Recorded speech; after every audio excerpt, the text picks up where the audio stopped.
Welcome. This session is entitled Implementing and Deploying a High School Drone Program. My name is Dr. David Barber. I'm an education consultant with the state of North Carolina. I'm in charge of certain programs across the state, and that would include public safety, firefighter, EMT, law enforcement, emergency management, telecommunicating. We have lots of programs in our state that does that. I'm also advanced manufacturing, which is really my forte, where I was in manufacturing 23 years prior to coming into education. I've been in education for 20 years now, most of them with the state of North Carolina in this particular role.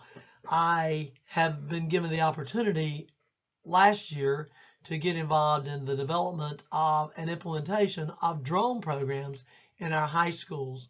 We're very excited about this program, and we're here today to share with you what we've learned and how we suggest you implement and deploy your high school drone program.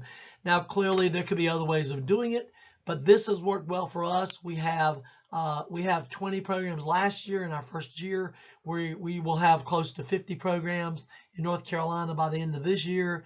We have developed a lot of programs, a lot of information, and we're looking forward to sharing it with you as we go forward. The items we're going to address in this presentation that we believe are critical to implementing a drone program is, as listed here, you got to know the law. Location is very important. You need a drone use policy in your school. You have to look at insurance, qualified teacher. What about equipment? What about software applications, curriculum? And yes, you need an advisory board.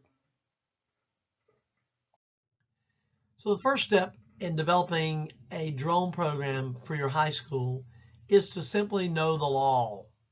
Laws are not simple, though, in themselves, but the Federal Aviation Administration controls all airspace, whether it be manned or unmanned. That's from an inch off the ground. They own all airspace, or in control of all airspace. So understanding what the requirements are for Federal Aviation Administration, for the FAA, is critical. The most important law to remember, or fact to remember about the law, is that an unmanned air system pilot is an FAA certified pilot, just the same as a manned aircraft pilot. If you understand that, you think about it when you think about a pilot comes into the plane, if you're flying on a plane, and you know that they go through a large checklist. You see them, they do checklists. They checklist for this, they checklist for the check. They make sure for safety reasons everything is working. I know if you've flown much like I have, you've been sitting on the runway or at the gate waiting for them because they say a light bulb didn't come on when they did their pre-check. So if we understand that a drone pilot is an FAA certified pilot, then there's a lot of things. We can't just take the drone, go out and start flying because we're certified pilots. So you got to know the law. And that's the reason why it's important for you to obtain your Part 107 certified remote USA pilot certification. The process of learning the certification teaches you about all the things that the pilot needs to know. That's what the FAA says is important for you to be a certified pilot. In addition to having a federal requirement for being able to fly drones, many states and local governments also have implemented laws restricting the use of drones. The FAA controls the airspace, but the municipalities and the governments, the other entities, control the land, what you can and cannot do, where you can take off. So there's a variety of different laws that I've listed a few here: Arizona, California, Florida, North Carolina. There are laws that are listed that you need to understand. So in your state, you need to contact your DOT or whatever state government entity is that controls transportation for drone and airspace, whoever controls the aviation areas within your state, to know what the local laws are. If you're going to fly in a town, make sure that your town doesn't have local law ordinances. There's lots of ordinances out there that you need to be aware of. And that's important before you begin your drone program. Now, after you know the law, you need to focus on the location. Location, location, location. You heard it all the time. But you need to know where you are before you can fly. There's an app that you can load on your phone, on your cell phone, that's entitled Before You Fly. It's a simple app, Before You Fly, and it will tell you where you are, whether you can fly where you're at. Now, you can also type in on Before You Fly a location. So if you wanted to know whether or not your school can fly, you can right now type in, download this app, Before You Fly, and type in the school that you have, and it will show you whether you can fly where you are.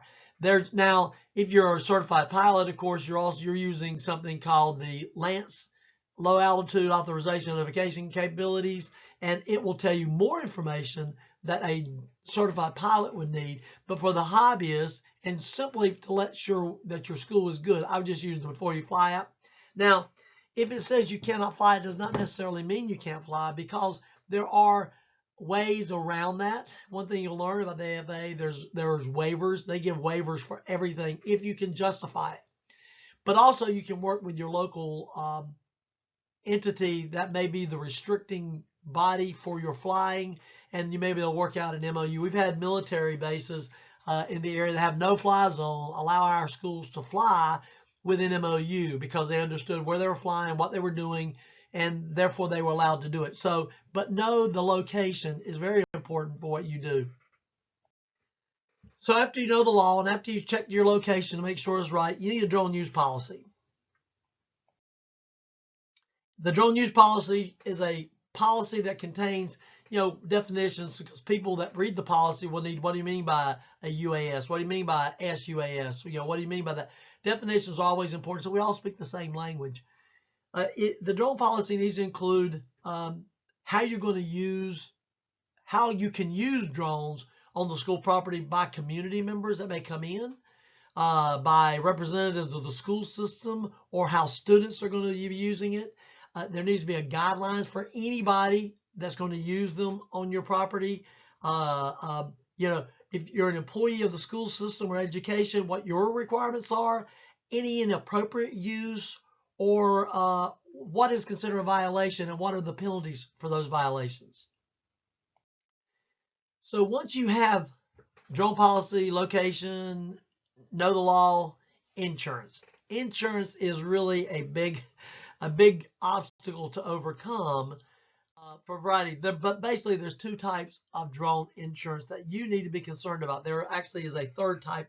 We're not even going to discuss that because that's about payload, and you won't really have an effect on that in this course, or in the high school. Really should not be a big factor for that. But there's two types we're going to focus on: liability insurance and hull insurance.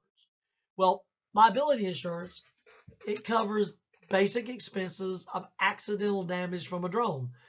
Personal injury should include bodily injury, disability, death resulting from a drone crash. Somebody says, how can you die? There is no evidence at all that there's ever been anybody killed by a drone. Well, but what if that drone is a flyaway and flies into traffic and hits the windshield of a car, and then that car veers off and runs into a ditch or a pole or to somebody else and kills them? The drone insurance would need to be able to cover that. It can happen. It does. I've not had any evidence that it's ever happened, but there's definitely that possibility, and so you need liability for that. But you also need property damage to include utility lines. You can't see with a drone utility lines. It doesn't matter. It's very difficult. So utility lines, roofs, cars, other personal properties that may be damaged by the drone. So you need liability insurance. You also need hull insurance. Well, that is really, whether you get hull insurance or not, that's up to you. But hull insurance actually covers accidental damage during the operations of the craft. It's actually the cost to the aircraft. It is somewhat costly. I just bought a new drone. I bought a new MAVIC Air 2. A MAVIC 2 Air, and this is about $800 drone, and you can get from the manufacturer. DJI has a insurance that you can get from them for the hull insurance on it that you can get for like $150, but it's $150 per year. But it does, if necessary, it does replace the drone completely. So some policies replacement costs, some policies have repair costs. It depends on what what you're willing to risk. Remember though, most drones will crash over time, or as some people say, hard landings. They all have hard landings. But hull insurance is the insurance on the craft itself. Now, after talking about insurance, which liability being the most important one, you definitely have liability insurance. Let me just say one thing about liability insurance before I move on. Liability insurance, your insurance policy at your school will probably have a exclusion for drones unless you get them to add it back. But most insurance providers at your school can put a rider on it and add it back in, and that's what we recommend that you do. Contact your local insurance provider and see if they'll add a rider for your school for drones for liability. Now let's look at the qualified teacher. Let's face it, folks, the most important thing in the classroom is the teacher.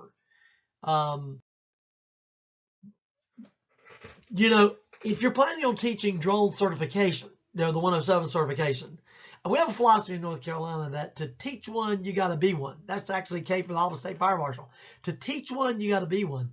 And so if you're planning to teach for certifications, then the teacher needs to have the FAA Part 107 certification, and they have to have that. Now, some states, in addition to that, as we said before, require additional certifications. North Carolina, as an example, requires NCDOT operator permit.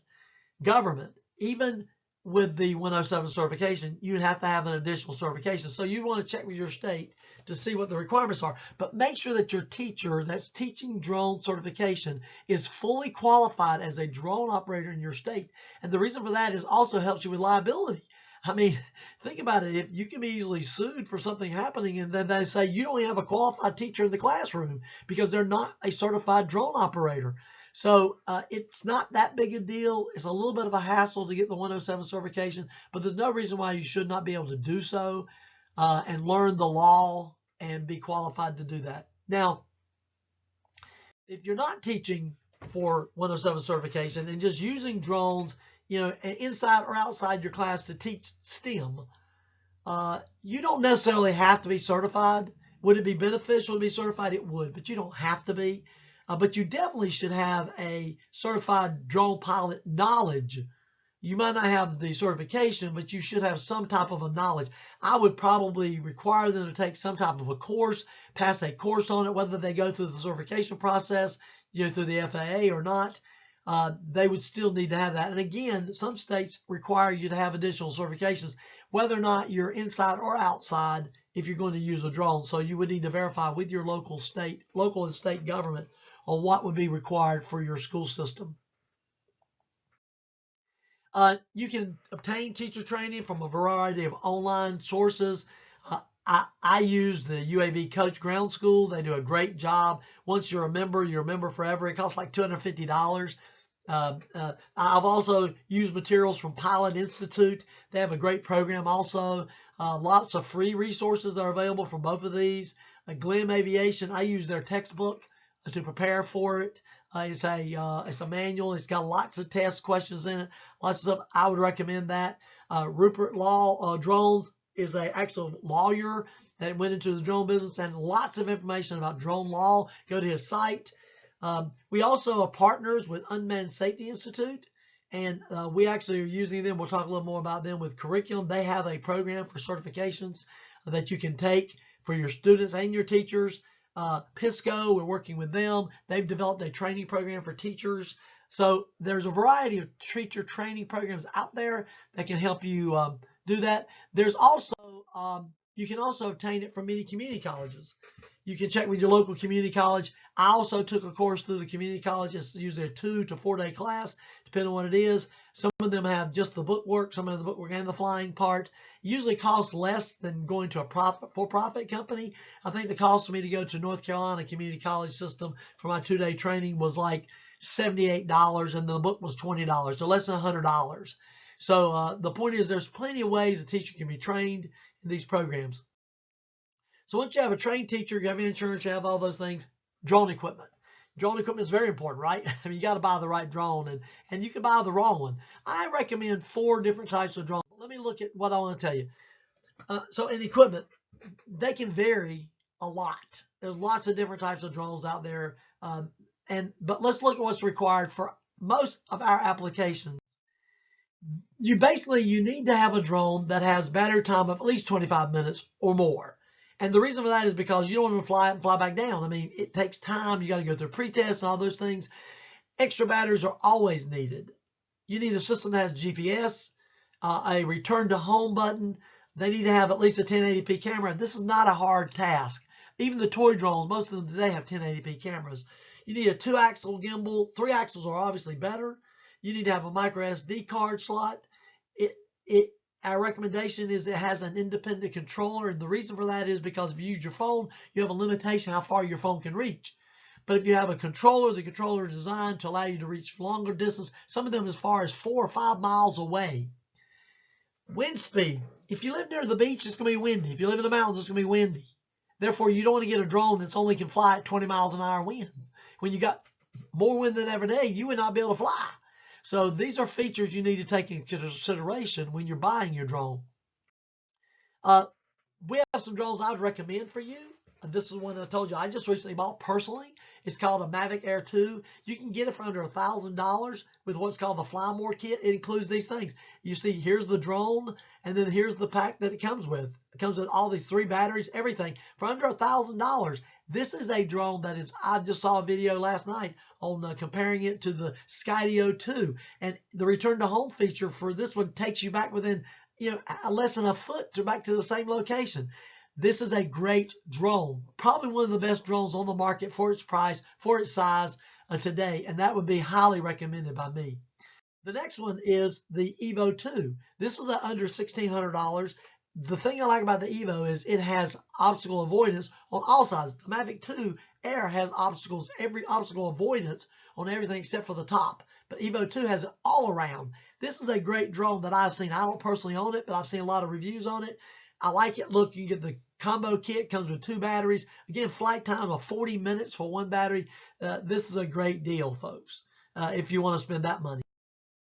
I also recommend the DJI Mini. This is a $450 package. And the Mini is a smaller drone. It doesn't have all the features of the MAVIC Air 2. It doesn't have the same camera. It's got the older camera. But for a starting drone, it's under $450 with the combo pack.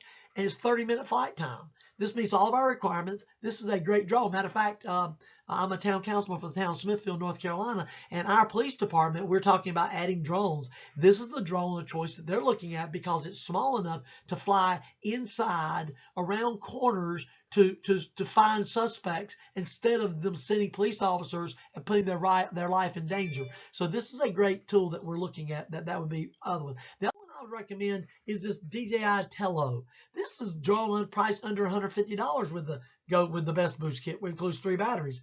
It only has a flight time though of 13 minutes on 1 battery, and it has a short range about 300 feet. But this is a great drone for flying inside. So you could actually buy some of these, get them flying inside, teach your students how to fly before they ever go outside.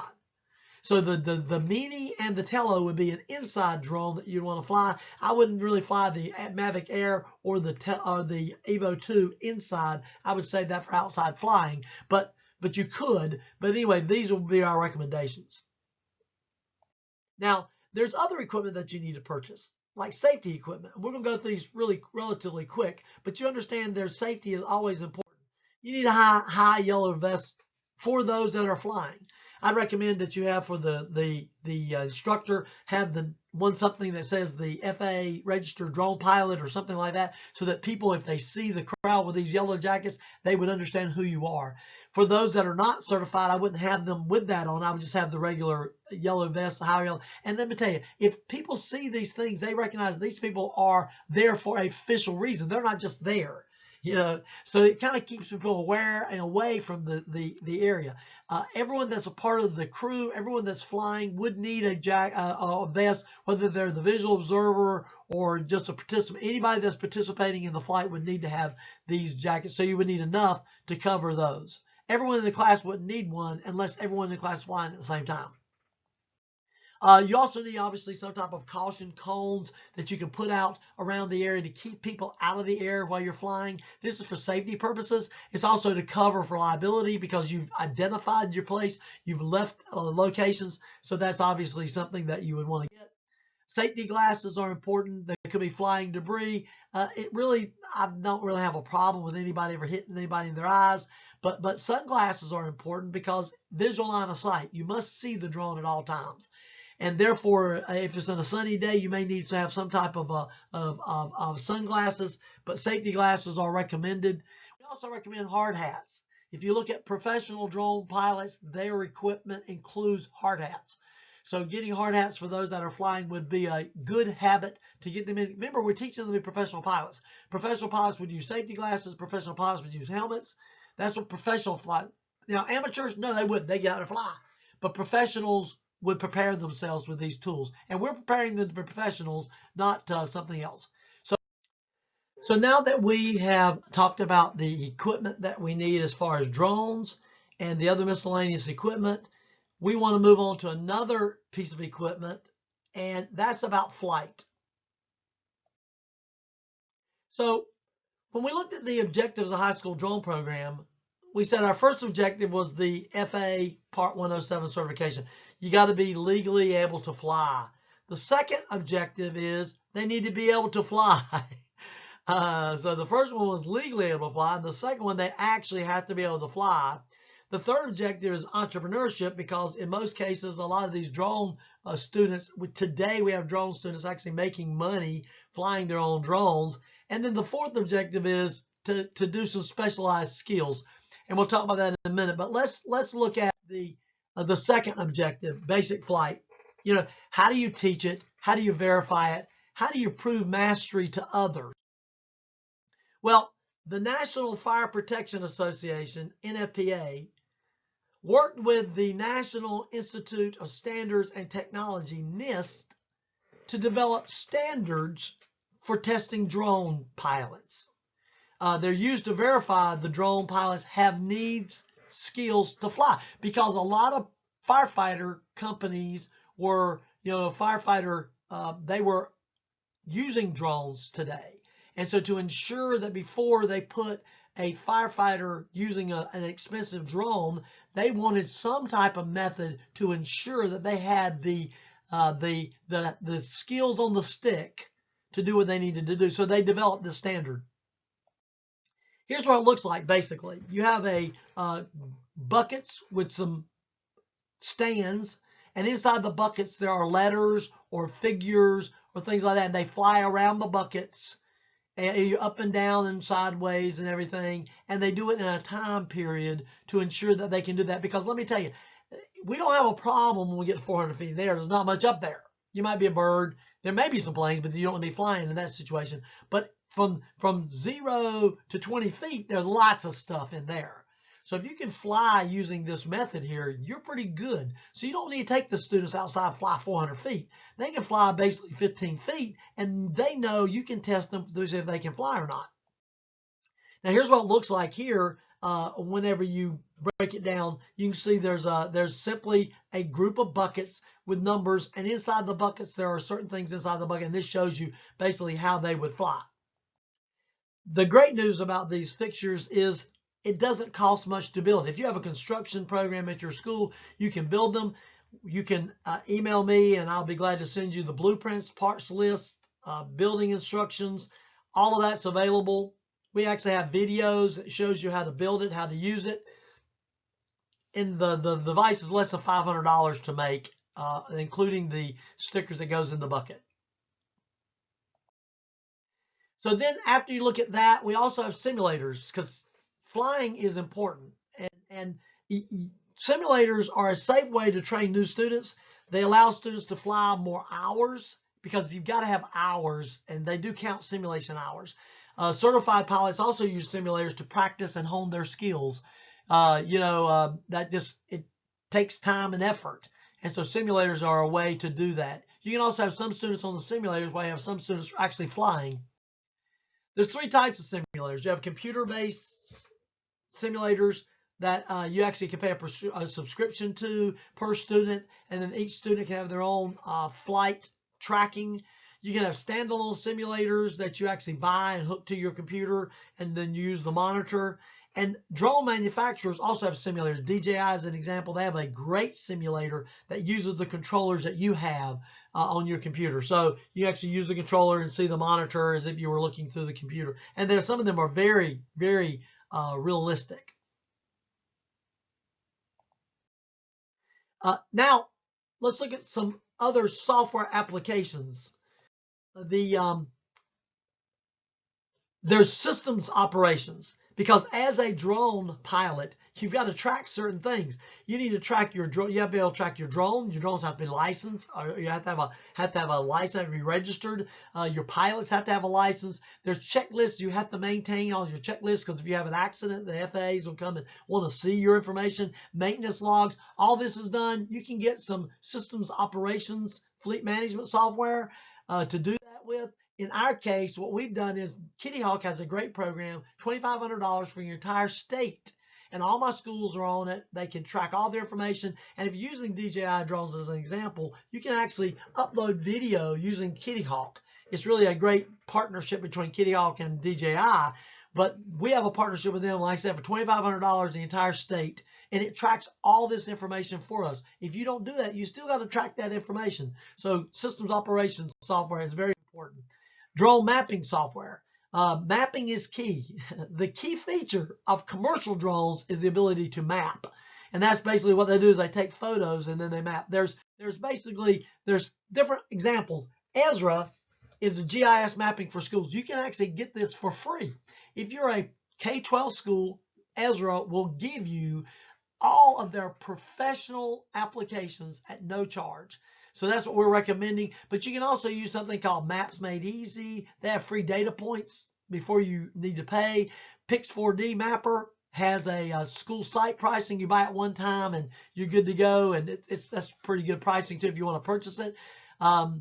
Ezra, by the way, uses a modified Pix4D software called Drone to Maps, or Map to Drone. I think it's Drone to Maps. But they have a program for you also. Now, curriculum options are many. Drone Part 107 certification training companies have drone curriculum.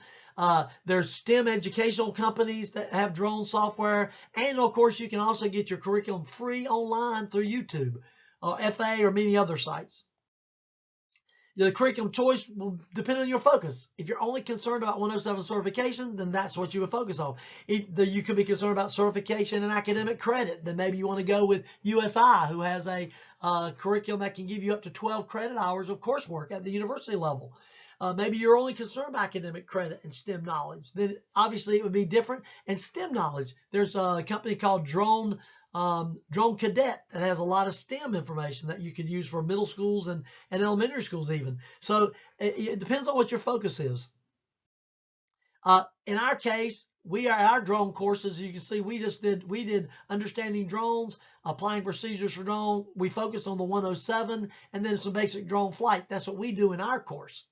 In our second level course now is a little different. We're focusing on visual line of sight operations. So the bulk of our level 2 class is actually flying. By the way, to get into our level 2 class, you must be a certified 107 pilot or you can't even get in. Finally, advisory boards. You need an advisory board. As with any good career and technical education program, you should have an advisory board in place. This should be made up of potential employers or stakeholders in your area. Choose partners that can contribute in different ways, not multiple members from the same area. Include educational partners, community colleges, universities, if applicable, technology training centers. Create a charter to define your work. Make sure people understand what they need to do. Advisory boards should be renewed each year. And so we've come to the end of this quickly 30 minutes program on how to implement and deploy a drone program in your high school. If you have any questions, feel free to call me. Dr. David Barber, there's my contact information, david.barber@dpi.nc.gov. You can call my office at 984-236-2781. We'd be glad to help you in any way we can. We've helped other states, and we look forward to meeting with you and contacting you if you have any questions. So again, we hope you enjoy your conference, and we look forward to hearing from you if you have any questions. Thank you much and have a great day.